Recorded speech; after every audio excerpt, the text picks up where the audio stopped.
100% தெய்வத்தோட அருள் பெற்ற 5 ராசியில் பிறந்த பெண்கள் யாருன்னு தெரியுமா?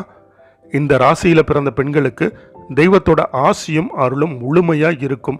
இது நம்முடைய ஜோதிட சாஸ்திரங்கள்ல முழுமையா சொல்லப்பட்டிருக்கு. அப்படி இந்த சாஸ்திரங்கள்ல சொல்லியபடி இந்த 5 ராசிக்காரர்களோட வாழ்க்கை அதிக அளவு மகிழ்ச்சியும் செல்வ செழிப்பும் மிக்கதாகவும் உன்னதமான வாழ்க்கை துணையும் கிடைக்கும். அதனால நம்ம இந்த பதிவில் பிறக்கும் பொழுதே இயற்கையாகவே இறைவனோட பரிபூரண அருளை பெற்ற 5 பெண் ராசிக்காரர்களை பற்றி தான் தெரிஞ்சுக்க போகிறோம். இந்த பதிவை முழுமையாக பாருங்கள். கண்டிப்பாக அந்த பெண் ராசிக்காரர்களை நீங்களும் ஒருவராக இருக்கலாம். வாங்க பதிவுக்குள்ளே போகலாம். பொதுவாகவே ஒவ்வொரு ராசிக்கும் ஒவ்வொரு குணாதிசயம் இருக்கும். அதிலும் சில ராசியில் பிறந்த பெண்களோட வாழ்க்கை எப்பவுமே துன்பம் நிறைஞ்சதாக இருக்கும்.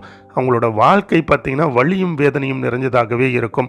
ஆனால் அதே நேரத்தில் வேறு சில ராசியில் பிறந்த பெண்கள் அதற்கு எதிர்மாறாக அதிக அளவு செல்வ செழிப்பு